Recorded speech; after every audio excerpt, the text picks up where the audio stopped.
Hello everyone, कैसे हो भैया? आप सभी, कैसा गया आपका एग्ज़ाम? आशा करती हूँ सभी का एग्ज़ाम अच्छा गया होगा और दुआ भी करती हूँ भाई कि सबका एग्ज़ाम क्रैक हो जाए। बाकी सब कुछ आंसर की के ऊपर है अब तो, ठीक है। तो ये है ज्योग्राफी का क्वेश्चन पेपर और आज हम ज्योग्राफी के जो 60 क्वेश्चन आते हैं, अब जो आज के पेपर में हमारे आए थे एचटेट में, एचटेट का पेपर है ये, ठीक है। और आपकी 2021। तो चलिए देखते हैं किस तरीके के क्वेश्चंस थे। बट इतना कहूँगी क्वेश्चन पेपर देखने के बाद कि जिन बच्चों ने पेड कोर्स लिया था ना, उनके नियर अबाउट आराम से 45 से लेकर 50 जो क्वेश्चन है बिल्कुल पेड कोर्स से उठकर आए हुए हैं। 55 से प्लस क्वेश्चन ऐसे हैं बिल्कुल पेड कोर्स से सीधे के सीधे पूछे गए हैं जो मेरी क्लासेस से हैं। तो पहला ही क्वेश्चन देख लीजिए, तलचेर और दामुदा और पंचेत कोयला सीरीज। भाई भारत में गोंडवाना और टर्सरी दोनों ही कोयला सीरीज पाई जाती है। तमिलनाडु में, असम राज्य में और आपके जो राजस्थान राज्य में जो कोयला होता है ना, वो टर्सरी काल का होता है। जबकि झारखंड में और छोटा नागपुर, पठार और आपका तलचर देखो उड़ीसा में पड़ता है। ये पंचेत मध्य प्रदेश, दामुदा ये सारे वही एरिया हैं छोटा नागपुर के आसपास वाले। तो राइट आंसर रहेगा गोंडवाना कोयला। नेक्स्ट आता है, निम्न में से कौन सा एक समक्षेत्र प्रक्षेप नहीं है? बोन प्रक्षेप, मोलविड प्रक्षेप, मर्केटर प्रक्षेप या सिनुसोइडल प्रक्षेप। तो भाई आपको बताना था कौन सा एक समक्षेत्र यानी स्मॉल एरिया वाला। तो भाई आपका जो मर्केटर प्रक्षेप है ये एक यथा आकृतिक प्रक्षेप है, यथा आकृतिक, ठीक है। ये एक आपका समक्षेत्र प्रक्षेप नहीं है यानी इक्वल एरिया प्रोजेक्शन नहीं है ये, ठीक है। तो आंसर हो रहा था मर्केटर प्रक्षेप। बाकी इन तीनों के द्वारा इक्वल एरिया प्रेजेंट किया जाता है। नेक्स्ट आता है, यहाँ पर कुछ आपको उद्योग दिए गए थे तो आपको बताना था कौन सा उद्योग किस में है। तो सीधा था और आसान सा था। मैंने अपने उसमें भी यूट्यूब पर भी ये चीज़ कितनी बार बताई है। भाई राजस्थान का खेतड़ी तांबे के लिए फेमस है, तो खेतड़ी ताम्र उद्योग था वो खेतड़ी में था। मोटर गाड़ी सभी जानते ही हो, हरियाणा वाले तो गुड़गांव में है मोटर गाड़ी कार, ठीक है, गुड़गांव। एल्यूमिनियम जो उद्योग था वो रेणुकूट में और लोहा इस्पात उद्योग सिमोगा में, ठीक है। लोहा इस्पात उद्योग आपने जब लोहा इस्पात उद्योग की अगर वीडियो भी देखी होगी ना मेरी, तो उसमें मैंने पढ़ाया हुआ था कर्नाटक में एक तो विजयनगर आता है, ठीक है, और एक और आता है, तो 2 लोहा इस्पात उद्योग आते हैं। तो ये वाला सीक्वेंस बनना था। तो देख लेते हैं एक बार भाई इसकी ये किसी बच्चे ने पीडीएफ भेजी थी, उसी के अकॉर्डिंग मैंने ये डाली है। अब आप इसके अकॉर्डिंग आंसर देख लेना, ठीक है। तो मोटर गाड़ी गुड़गांव में आएगा, ताम्र प्रगलन खेतड़ी आएगा, एल्यूमिनियम उद्योग आपका किस में आएगा? रेणुकूट में, और लोहा इस्पात उद्योग आपका सिमोगा में, कर्नाटक के सिमोगा में। नेक्स्ट आता है चौथाई डिग्री सीट, उदाहरण तय 56 सही। ये देखो आप इस नंबर पर मत जाओ, आप इस पर जाओ, चौथाई डिग्री सीट। जो चौथाई डिग्री सीट है उसके द्वारा वो जो चौथाई डिग्री सीट हमेशा 1:2.5 पर बनाई जाती है। तो ये इसका आरएफ होता है। तो ऑप्शन नंबर 1 करेक्ट था, ठीक है, सीधा आंसर था बिल्कुल। ये ट्रोपोग्राफिकल सीट से क्वेश्चन था, ये प्रैक्टिकल ज्योग्राफी का। नेक्स्ट आता है क्वेश्चन नंबर 95, स्थानिक सूचना तकनीक में आंकड़ों को प्राप्त करने और प्रबंधित करने और इनके विश्लेषण हेतु निम्न में से किसे सम्मिलित किया जाता है? निम्न कूटों में से कौन सा सही है?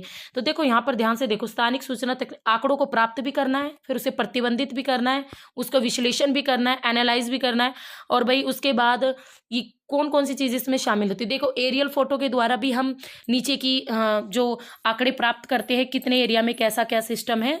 एरियल फोटो देखो आप सबने प्रैक्टिकल में किया हुआ है, और रिमोट सेंसिंग से तो सारा सिस्टम होता ही है। जीपीएस देखो, जीपीएस कहाँ होगा? जीपीएस के द्वारा तो हम लोकेशन पता करते हैं, तो जीपीएस इसका होगा ही नहीं। और भौगोलिक सूचना तंत्र, ये तो आंकड़ों को एनालाइज करने में इसका मेन रोल होता है, जीआईएस का, ठीक है।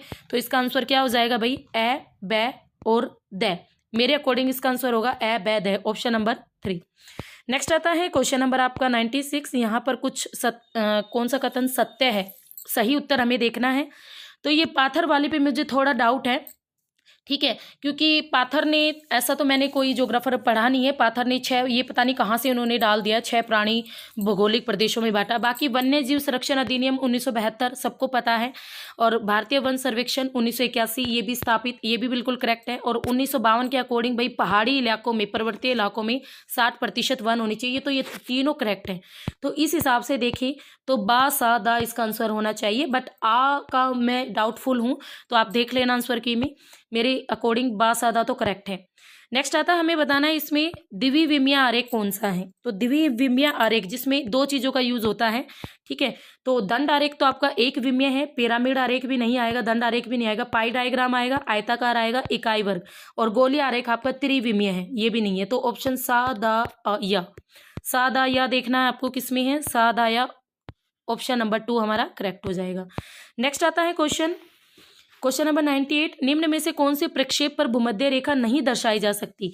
तो भाई भविशंकुक, बौन प्रक्षेप, त्रिविम, ध्रुवीय खमध्य प्रक्षेप। देखो त्रिविम वाले में भी भूमध्य रेखा को दर्शाया जाता है, बौन प्रक्षेप में भी भूमध्य रेखा दिखती है, बहुशंकुक में भी दिखती है, बट ये वाला जो प्रक्षेप है ये मैंने नहीं देखा है। ठीक है, तो ये बहुत डिटेल में पूछा गया, तो मेरे हिसाब से इसका आंसर ऑप्शन नंबर 4 होगा। और इसमें जो केंद्रक, देखो नाम से ही पता चल रहा है, केंद्रक ध्रुव, यानी जो हमारे ध्रुव है उसको सेंटर पॉइंट मान लिया जाता है। तो I think option number 4 is correct. Next आता है क्वेश्चन नंबर 99, भारत में मृदा अपरदन की समस्या किससे संबंधित है? बड़ा इजी क्वेश्चन था भाई। सर्दियों में देखो, मावट में मैंने बहुत बार बताया अपने चैनल पर कि सर्दियों की वर्षा रिमझिम होती है, तो ऐसी वर्षा से क्या मृदा अपरदन होगा? तो पहला भाई ये मशीनीकरण वाली कृषि से आपका मृदा अपरदन नहीं होता, शीतकालीन वर्षा से भी नहीं होता, वृक्षों की अत्यधिक कटाई से और अत्यधिक पशुचारण से। सा और दा इसका आंसर रहने वाला था, तो ऑप्शन नंबर सा और दा, option number 4 is correct. Next आता है यहाँ पर कुछ कौन सा गुण सतलाकृतिक अंश चित्रों और मानचित्रों पर नहीं दर्शाया जाता? तो देखो भाई, सतलाकृतिक यानी टोपोग्राफिकल सीट्स, थोड़ा ध्यान दो, जब प्रैक्टिकल सीट बनाई थी टोपोग्राफिकल सीट आपके सामने थी, ऊंचावच को दिखाया गया था उनमें। ठीक है, अपुआ तंत्र को, ड्रेनेज सिस्टम को भी दिखाया गया था, पर वर्षा थोड़ी ना दिखाई गई थी, और मानव अधिवास भी दिखाए गए थे। तो ऑप्शन नंबर सी रहेगा इसका आंसर, वर्षा को दिखाया नहीं जाता टोपोग्राफिकल सीट्स में। नेक्स्ट आता है क्वेश्चन नंबर 101, हिमालय के कौन से भाग में दून और द्वार पाए जाते हैं? तो शिवालिक श्रेणियां, शिवालिक सबसे उप हिमालय कहते हैं, सबसे निचला हिमालय, शिवालिक श्रेणियां में आपकी दून और द्वार पाए जाते हैं। नेक्स्ट आता है क्वेश्चन नंबर 102, सर्वेक्षण उपकरणों के बारे में निम्न में से कौन सा कथन सही है? तो सर्वेक्षण उपकरण है ये, और मैं इसमें श्योर नहीं हूं, तो इस क्वेश्चन को मैं स्किप कर रही हूं। जब आपके आंसर की आ जाएंगी तभी देखी जाएगी, क्योंकि इसमें कई चीजें हैं जो डाउटफुल है, इस क्वेश्चन में काफी डिटेल में है ये क्वेश्चन। नेक्स्ट आता है क्वेश्चन नंबर 103, निम्न में से कौन से कथन भारत के प्रायद्वीपीय पठार के लिए सही है? बच्चों ये मत सोचना कि मैं किसी क्वेश्चन का आंसर नहीं बता रही, मैं डाउटफुल हूं तभी नहीं बता रही, मैं 100% श्योर होंगी ना किसी क्वेश्चन के आंसर में, वही आपको बताऊंगी। बाकी जिसमें मुझे लगेगा थोड़ी बहुत गड़बड़, तो मैं उसका आंसर आपको नहीं बताऊंगी। ठीक है, तो प्रायद्वीपीय पठार के बारे में बताना है बिल्कुल सही। तो भाई देखो, प्रायद्वीपीय पठार धात्विक खनिज इसमें बहुत सारे पाए जाते हैं, झारखंड, उड़ीसा, कर्नाटक, ये सब कुछ प्रायद्वीपीय पठार पर ही है, और बहुत सारे खनिज है यहाँ। इसके उत्तरी किनारे रचनात्मक प्लेट किनारे, बिल्कुल रोंग है भाई। उत्तरी किनारों की बात करें, ऊपर से यूरेशियाई प्लेट आ रही है, नीचे से इंडियन प्लेट जा रही है, तो जब दो प्लेटें एक दूसरे के नजदीक आती हैं तो क्या होता है? विनाश होता है ना। ठीक है, तो विनाशात्मक किनारे लिखता जब तो ये कथन ठीक होता, वैसे गलत है ये। इसके उत्तर पश्चिमी भाग पर उपजाऊ काली मिट्टी, बिल्कुल करेक्ट। महाराष्ट्र वाला पार्ट है, गुजरात वाला पार्ट है, तो वहां पर काली मिट्टी है आपकी। और इस भाग में केवल 2 सदावाहिनी नदियां हैं, तो ये भी रोंग फैक्ट है, तो आंसर इसका होगा आ और सा। बाकी देखो भाई, एचटेट की का कुछ नहीं पता, मेरे अकॉर्डिंग इसका आ और सा रहेगा। नेक्स्ट आता है, निम्न में से कौन सी ऊंचावच निरूपण की गणितीय विधि नहीं है? ठीक है, यानी ये देखो, ये क्वेश्चन हद से ज्यादा बार एग्जाम में बार बार रिपीट होता है, बार बार। अगर मैं बात करूँ ना, तो एस्टेट के एग्जाम में 5 से 10 बार ये क्वेश्चन आ चुका है।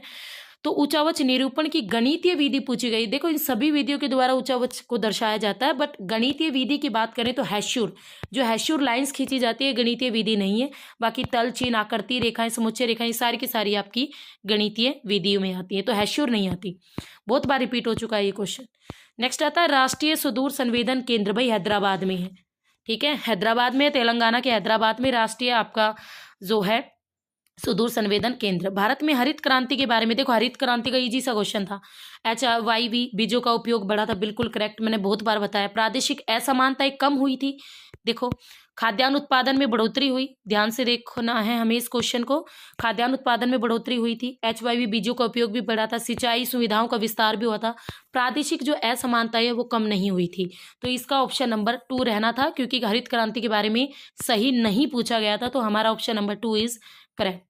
नेक्स्ट आता है क्वेश्चन नंबर 107, यहाँ पर कुछ विद्वानों के नाम थे और भारत में नियोजन प्रदेशों की उनकी संख्या को आपको बताना था। तो सिंपल सा क्वेश्चन था, अगर देखो पेड कोर्स में मैंने इसको करवाया हुआ भी था। सेन गुप्ता ने क्या किया था, 7 बड़े और 42 मध्यम एरिया में बांटा था भारत में प्लानिंग के तहत। और चंद्रशेखर की बात करें भाई, तो चंद्रशेखर ने 13 प्रदेशों में बांटा था, वी नाथ ने 15 में बांटा था, और आपके भट्ट और राव ने 7 प्रमुख और 51 छोटों में बांटा था। तो ये सीक्वेंस रहना था। ठीक है, तो आप देख लेना इसके अकॉर्डिंग आपका क्या रहेगा, मैंने आपको बता दिया है। 2011 के अनुसार भारत में कौन सा राज्य अधिकतम नगरीय जनसंख्या रखता है? तो भाई सबसे ज्यादा वैसे तो गोवा में है, नगरीय जनसंख्या गोवा में। ठीक है, तो सबसे ज्यादा गोवा में है, और गोवा के बाद अगर हम देखें यहाँ पर तो यहाँ पर हम बात करें ना तो पहले नंबर पर तो गोवा आता, अब इन्होंने गोवा ऑप्शन में डाला नहीं, तो दूसरे नंबर पर आता है मिजोरम। तो अधिक नगरीय जनसंख्या की बात करें तो दूसरे नंबर पर गोवा मिजोरम आता है, फर्स्ट नंबर पर गोवा आता है। गोवा में 62.17% थी, और उसके बाद दूसरे नंबर पर मिजोरम आता है, तीसरे पर तमिलनाडु आता है। तो राइट आंसर रहना था मिजोरम। नेक्स्ट आता है क्वेश्चन नंबर 109। यहाँ पर आंकड़ों का संग्रहण और GIS आंकड़ों की उपयोग विधि को हमें दिखाना था। ठीक है, तो भाई कैसे और किस तरीके से आपकी चीज़ें होती हैं, ये चीज़ें हमें बतानी थी यहाँ पर। तो यहाँ पर मेरे अकॉर्डिंग जो इसका राइट आंसर होगा ना, मानचित्र के द्वारा डिजिटाइजिंग होगा पहले। ठीक है, फिर उपग्रह जो आंकड़े हमें मिले हैं उनको स्कैन करेंगे, आंकड़ों को स्कैन करने के बाद डिजिटल और जो सारणी आंकड़े हैं उनको, जो हमारे पास आंकड़े हैं उनको की कोडिंग किया जाता है, और सॉफ्ट आइडिया के द्वारा डेटा ट्रांसफर किया जाता है। तो ये सीक्वेंस रहेगा, मानचित्र डिजिटाइजिंग, और उपग्रह जो आंकड़े होंगे स्कैनिंग होंगे, और डिजिटल और सारणी आंकड़ों को की कोडिंग किया जाएगा, क्योंकि डिजिटल आंकड़ों को फिर बदला जाएगा ना उसमें नॉर्मल आंकड़ों में, तो की कोडिंग किया जाता है, उसे की कोडिंग की प्रक्रिया कहते हैं GIS में। ठीक है, और सॉफ्ट आइडिया के द्वारा हम डेटा को ट्रांसफर करेंगे। तो ये रहना था इसमें सीक्वेंस। ठीक है, तो आप देख लेना क्या रहेगा भाई। इस क्वेश्चन का आंसर मैं श्योर नहीं हूँ। क्वेश्चन नंबर 110 आंसर की का वेट करेंगे इसके लिए, क्योंकि काफ़ी डिटेल में क्वेश्चन पूछा गया था ये। नेक्स्ट आता है क्वेश्चन नंबर 111। मालाबार तट पर किस प्रकार की जलवायु, देखो केरल के राज्य की पूछी गई है, मालाबार तट केरल राज्य। तो केरल पश्चिमी तट पर आपको पता है वर्षा होती है अरब सागर के मानसूनी पवनों से, तो शुष्क तो आएगा ही नहीं, और उसके साथ उष्ण कटिबंधीय वाला एरिया आता है, वो शीतोष्ण कटिबंधीय होता ही नहीं है, शीतोष्ण सीधा गलत। Option number B is correct. Next आता है क्वेश्चन 112। यहाँ पर पूर्वी जेट स्ट्रीम, मैंने अभी वीडियो डाली थी 2 दिन पहले ही, जेट स्ट्रीम को पूरा डिटेल से मैंने डिफाइन किया था। पूर्वी जेट स्ट्रीम केवल शीत ऋतु में पाई जाती, बिल्कुल गलत। ठीक है, यही अगर हम बात करें, और जून माह में अधिकतम उत्तरी विस्थापन होता है TCZ का, बिल्कुल करेक्ट, ये भी मैंने पढ़ाया था। मानसूनी हवाएं ऋतुवत उत्क्रमण प्रारूप दर्शाती है, बिल्कुल ठीक, जैसे ऋतु बदलती है ये अपनी दिशाएं बदलती हैं। और पश्चिमी घाट मुख्यतः भारतीय मानसून की अरब शाखा से वर्षा प्राप्त करता है, ये भी करेक्ट है। तो यहाँ पर सही नहीं कथन पूछा गया था, तो भाई पहला ही कथन आपका करेक्ट नहीं है। केवल शीत ऋतु में पूर्वी जेट स्ट्रीम नहीं होती, पूर्वी जेट स्ट्रीम से हमारे मानसून की भी आगमन होता है, तो गर्मियों में भी चलती है ये। मुंबई कोलकाता रेल मार्ग, भाई थाल घाट आंसर रहेगा क्या, थाल घाट। ठीक है, जो आपका मुंबई कोलकाता रेल मार्ग है वो कौन से घाट पर है, थाल घाट पे। तो मुंबई कोलकाता थाल घाट, ऑप्शन नंबर बी रहना था इसका सीधा आंसर था। लघु से वृत्त मापनी, देखो लघु से यानी शॉर्ट लेवल पर, तो एटलस मानचित्र हमारे सबसे छोटे होते हैं, बुक में होते हैं ना एटलस मानचित्र। एटलस के बाद हमारे दीवारों पर जो मानचित्र होते हैं उनकी मापनी होती है। ठीक है, थोड़ी बड़ी, एटलस से बड़ी दीवारों वालों की, और दीवार से बड़ी भैया आपकी होती है टोपोग्राफिकल मैप्स की, और उससे बड़ी होती है कार्डेस्ट्रियल मैप की, यानी भू संपत्ति मानचित्र की। ठीक है, तो उल्टा क्रम चलना था, दा सा बा आ, दा सा बा आ। तो क्या आंसर होना था, दा सा बा आ, ये ऑप्शन नंबर 4 इसका करेक्ट होना था। यहाँ पर ये मैंने निकाला है सिंगापुर। देखो आपको क्या करना था, आपको 0 से 120 डिग्री ईस्ट पर जाना था पहले तो, और ईस्ट पर टाइम क्या दिया हुआ था, 9:15। फिर आपको दिल्ली आना था, और भारत के समय क्या रेखा है, 82.5 डिग्री ईस्ट। अब 82.5 डिग्री ईस्ट पर आप उल्टे आ रहे हो, तो टाइम माइनस में जाएगा। टाइम माइनस करोगे भाई, सुबह के 9:15 बजे हैं, सीधा सीधा 2 घंटे तो हो जाएंगे आपके। 120 से आप 15 सत्ते 105, और 15 छक्के 90 डिग्री पर आपके 2 घंटे माइनस हो जाएंगे, सीधे 7:15 का टाइम हो जाएगा। और 90 डिग्री से 8:30 82, ये 7.5 डिग्री और माइनस करोगे, 7.5 डिग्री को पार करने में 30 मिनट और लगते हैं, तो 30 मिनट और माइनस कर देंगे इसमें से, तो 6:45 आएगा। और ये 6:45 आपके सुबह के बजेंगे, ना कि शाम के। ठीक है, तो ऑप्शन नंबर 4 रहेगा इसका। नेक्स्ट आता है क्वेश्चन नंबर 116। कोटि के आकार नियम के अतिरिक्त उच्च प्राथमिकता यानी हाई प्राइमेसी, अगर हाई प्राइमेसी की बात करूं तो कहीं ना कहीं अगर मैं ये देखूं कि ये क्वेश्चन आपकी घनत्व से रिलेटेड है, तो मेरे हिसाब से इसका आंसर पश्चिमी बंगाल और महाराष्ट्र राज्य होना चाहिए। बाकी आप देख लेना आंसर की में, सा और दा इसके अकॉर्डिंग मुझे लग रहा है आंसर।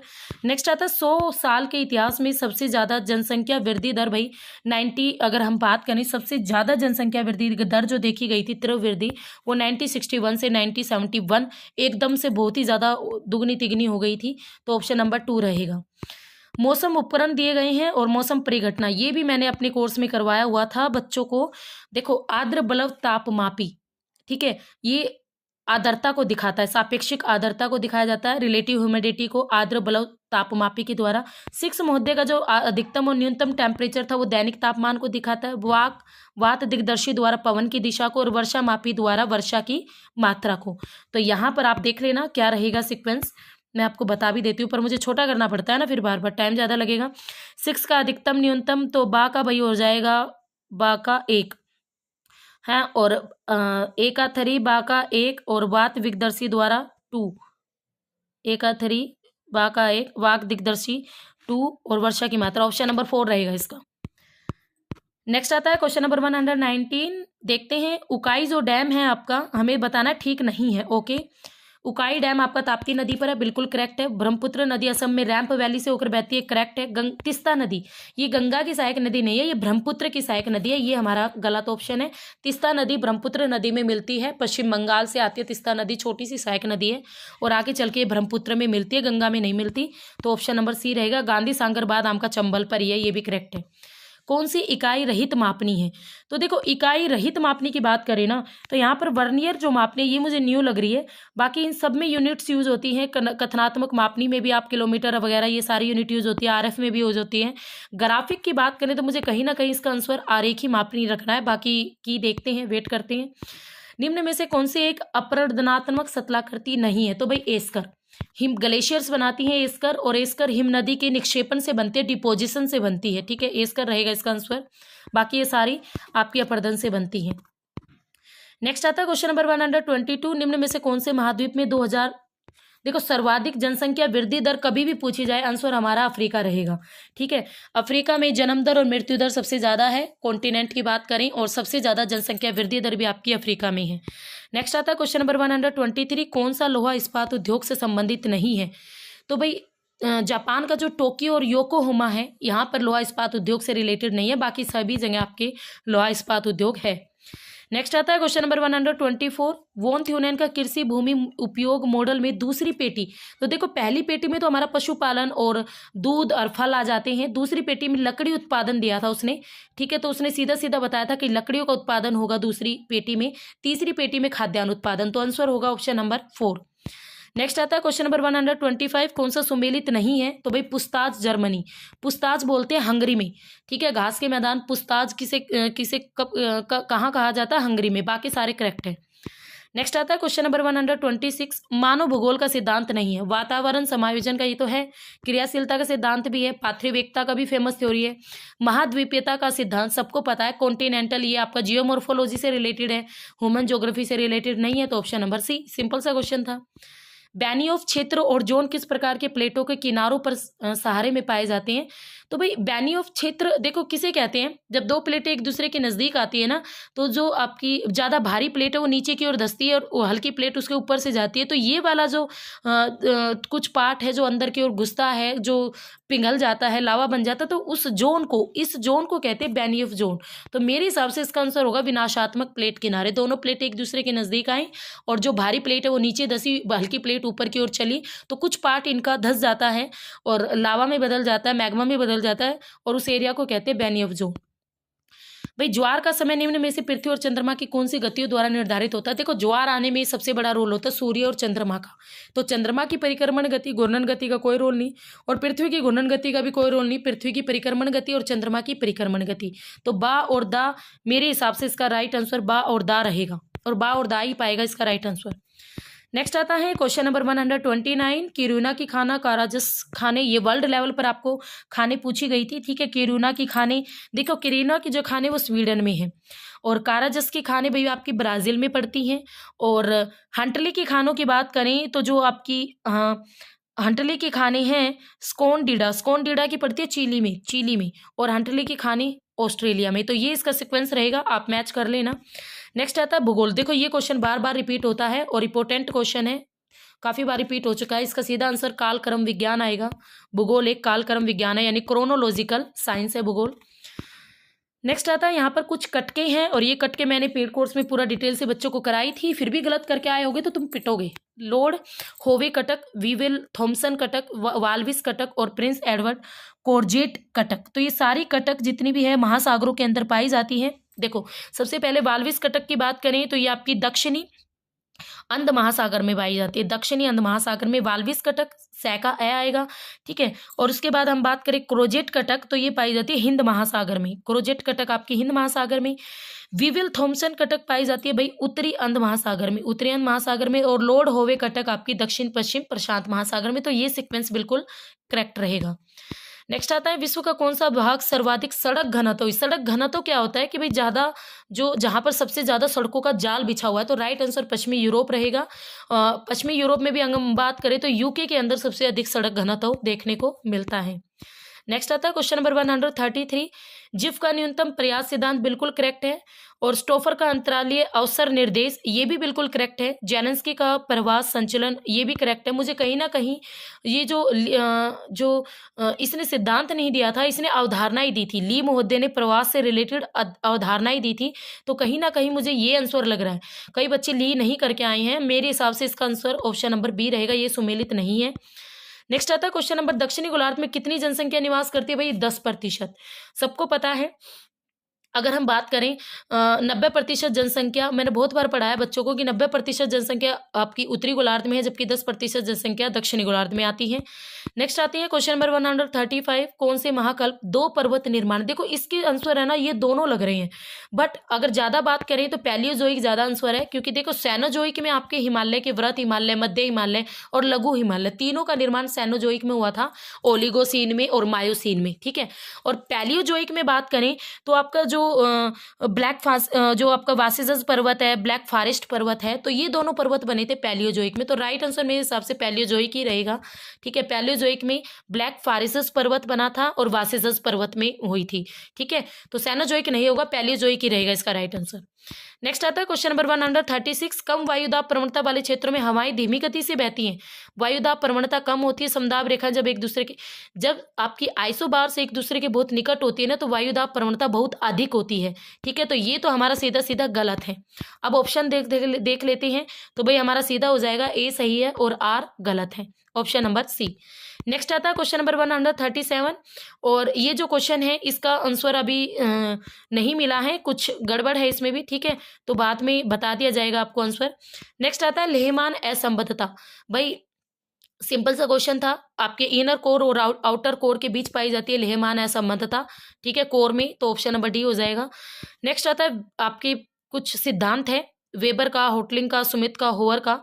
तो यहाँ पर अगर हम देखें तो भाई इस क्वेश्चन को देखें ना, तो वेबर का तो हम सबको पता है, न्यूनतम यातायात लागत सिद्धांत इसकी फेमस थ्योरी थी, ठीक है। तो बी का 2 तो आपका इसमें आ जाता है, बी का 2 सॉरी आ का 2 आपका तीनों में आता है। फिर उसके बाद होटलिंग महोदय की बात करें तो होटलिंग महोदय ने बाजार प्रतिस्पर्धा सिद्धांत दिया था, ठीक है।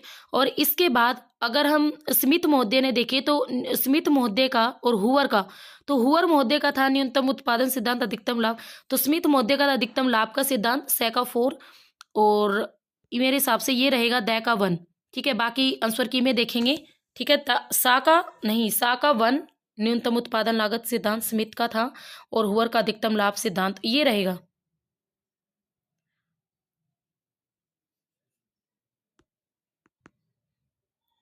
तो भाई इसके अंदर ऑप्शन नंबर ए रहेगा, वेबर का न्यूनतम लागत सिद्धांत, और होटलिंग का था बाजार प्रतिस्पर्धा सिद्धांत, स्मिथ महोदय का न्यूनतम लागत उत्पादन सिद्धांत, और हुवर का था अधिकतम लाभ का सिद्धांत। ओके, नेक्स्ट चलते हैं क्वेश्चन नंबर, ऊंचाई के साथ वायुमंडल में परतों का सही क्रम क्या है।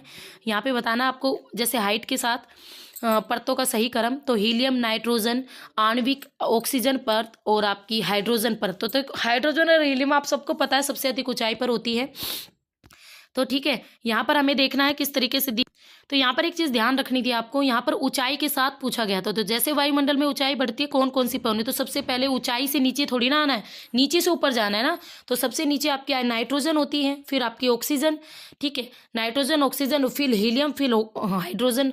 तो द ब स अ, तो ये रहना था, 4 आना था इसका आंसर। नेक्स्ट आता है, निम्न में से कूटों का सही चयन कीजिए। यहाँ पर कुछ आपको स्थानांतरित कृषि के नाम दिए गए हैं, ठीक है, तो वो भी काफी बदल के दिए गए हैं। तो चलिए देखते हैं। तो देखो ध्यान से, मध्य अमेरिका, ब्राजील, देखो ब्राजील में तो रोका कहते हैं, बट मध्य अमेरिका में मैक्सिको को शामिल करें तो मिल्पा, मैक्सिको में मिल्पा के नाम से जानी जाती है, तो ए का 2 रहेगा। श्रीलंका में लद्दाख के नाम से जाना जाता है, ठीक है। और भारत में अगर हम बात करें भाई, भारत में, तो इनके अनुसार जो ब्राजील में मिल्पा, ये गड़बड़ दिए हुए हैं उन्होंने सारे। श्रीलंका में चेना, आई थिंक श्रीलंका में चेना, और मलेशिया में लद्दाख, और भारत में पोड़ा। ठीक है, वैसे भारत में जूम वगैरह कहते हैं, पर पता नहीं किस राज्य का नाम दिया होगा, पोड़ा। ठीक है, तो इसी तरीके से डिटेल में दे देता है कई बार एग्जामिनर। नेक्स्ट क्वेश्चन आता है, उज निक्षेपों में कणों का आकार कितना होता है भाई? तो उज निक्षेप बहुत ही ज़्यादा छोटे होते हैं, तो मेरे हिसाब से इसका आंसर रहेगा 0.5 से 2 मिलीमीटर के बीच होता है उज निक्षेपों में कणों का आकार। तो 1/समथिंग से होता है 500। ठीक है, तो 0 पॉइंट कुछ ऐसे होता है, तो 0 पॉइंट सही रहेगा। कौन सा शहर रूर औद्योगिक प्रदेश में अवस्थित नहीं है? तो यहाँ तक अगर हम एसेन, डार्टमूड, ड्यूसेलडोर्फ, तो जो रूहर की बात करें तो रूहर में, जर्मनी का रूहर औद्योगिक प्रदेश की बात की गई है। तो अभी तक इनसे रिलेटेड कोई भी डेटा मुझे प्राप्त नहीं हुआ है। नेक्स्ट आता है क्वेश्चन नंबर, वृद्धि की सीमाएं सिद्धांत किससे रिलेटेड है? तो भाई नव माल्थसवादी सिद्धांत से रिलेटेड है। माल्थस का सिद्धांत था, इसने बताया था कि जनसंख्या में और संसाधनों में जो वृद्धि होती है, जैसे भाई जनसंख्या दुगनी गति से बढ़े तो जनसंख्या संसाधन आपके 4 गुना से बढ़े, तो इस तरीके से इसने वृद्धि की सीमाएं दी थी। ठीक है, माल्थस का सिद्धांत था जनसंख्या से रिलेटेड वाला। नेक्स्ट आता है, कोपेन के जलवायु वर्गीकरण के अनुसार एस और डब्ल्यू का प्रयोग मुख्यतः किसमें किया जाता है? तो भाई बी प्रकार में। देखो आपने पढ़ा भी होगा BS-BW प्रकार की जलवायु। ठीक है, तो बी प्रकार की में ही किया जाता है। ऑप्शन नंबर बी करेक्ट रहेगा। निम्न में से अगर हम बात करें, अंतर्राष्ट्रीय प्रवासियों यानी इमिग्रेट्स की जनसंख्या पाई जाती है यूएसए में सबसे ज्यादा पाई जाती है। ऑप्शन नंबर ए रहेगा। नेक्स्ट आता है क्वेश्चन नंबर 147, पी भूकंपीय तरंगों के लिए छाया पेटी का विस्तार 103 से 143, सॉरी ये नहीं 143। ठीक है, दोनों तरफ अगर हम बात करें 100 आपका 3 से 143, इसे छायामंडल कहते हैं, यानी शैडो एरिया कहते हैं किसका? सिस्मिक जोन का, यानी भूकंपीय क्षेत्रों का। नेक्स्ट आता है क्वेश्चन नंबर 148, यहाँ पर कुछ आपको चट्टानें दी गई हैं और कायांतरित चट्टानें दी गई हैं। आपको बताना है कौन सी चट्टान किस में बदलती है। ओके, तो भाई चूना पत्थर सबको पता है संगमरमर में बदलता है, और आपकी अभ्रक की बात करें, अभ्रक आपका पेंटाइन में बदलता है। और इसके साथ साथ यहाँ पे ना एग्जामिनर फंसा देता है, देखो सैल जो है वो सिस्ट में भी बदलती है और स्लेट में भी बदलती है। ठीक है, तो हमें ऑप्शन के अकॉर्डिंग करना पड़ेगा इसको। चलिए ऑप्शन देखते हैं। हाँ जी, तो चलिए शुरू करते हैं। चूना पत्थर का तो संगमरमर ही रहेगा, तो दै का हमें क्या ढूंढना? दै का 2, तो दै का 2 हमारा 1 में और 2 में, इन 2 में है, 1 और 3 में। उसके बाद अगर हम बात करें आपका गैब्रोनीस में बदलता है, पर यहाँ गैब्रोनीस ऑप्शन में दिया हुआ नहीं है, तो अन्य देखते हैं। अभ्रक की बात करें, अभ्रक जो आता है चिकनी मिट्टी, शैल सिस्ट में बदलती है। शैल की बात करें सिस्ट में डालते हैं, अगर शैल को सिस्ट में, तो अभ्रक आपका, तो इसका राइट आंसर रहेगा, देखो भाई चूना पत्थर संगमरमर शैल सलेट में, क्योंकि यहाँ 1 और 1 ही दिया गया है, तो हम 1 के साथ ही जाएंगे, हम सिस्ट में नहीं डालेंगे। गैब्रो और आपका अभ्रक रह गया। अभ्रक गैब्रो की बात करें तो उसे गैब्रो सरपेंटाइन में डलेगा और अभ्रक सिस्ट में डलेगा। ये रहेगा इसका आंसर। ए का 3 और बी का 4, तो option number A is correct. Next आता है क्वेश्चन नंबर 2 ही रह गए हैं। तो भाई सबसे ज्यादा अल्बेडो तो ताजा गिरी बर्फ ही प्राप्त करती हैं, तो सीधा आंसर था। और कॉल सेंटर जॉब आपकी तृतीयक क्रिया में जाती है, तो ऑप्शन नंबर 3 इसका करेक्ट था। तो ये थे 150 क्वेश्चंस। तो ये नहीं कह सकते कि क्वेश्चन पेपर ज़्यादा ही हार्ड था, या ये भी नहीं कह सकते कि भाई बिल्कुल ही सिंपल था। बट मैं ये कहूँगी क्वेश्चन अच्छे लेवल का था और पीजीटी लेवल का था पेपर। ठीक है, तो ज़्यादा इजी भी नहीं था, बट ज़्यादा मुश्किल भी नहीं था भाई, हार्ड लेवल का। अगर किसी ने पेड कोर्स लिया है तो वो आराम से इस क्वेश्चन पेपर में आपने 50 क्वेश्चन नियर अबाउट, अगर उसने पूरा पेड कोर्स अच्छी ईमानदारी से पढ़ा है, तैयारी की है, तो 50 क्वेश्चन उसके आराम से ठीक होने थे। ठीक है, तो बाकी देखते हैं मेरे अचीवर्स क्या कमाल करते हैं, है ना। तो चलिए मैंने अपनी आंसर की डाल दी है, अब आप चेक कर लेना और मुझे बताना कमेंट बॉक्स में कि आपको कितने क्वेश्चंस ठीक हुए हैं। बाकी जिन क्वेश्चन में मुझे डाउट है तो वो मैंने पहले ही बोल दिया है। ठीक है, कभी आप उनको भी अपना गलत वलत कर लो, आंसर की का वेट करना। तो फिर मिलेंगे, तब तक के लिए हैव ए नाइस डे।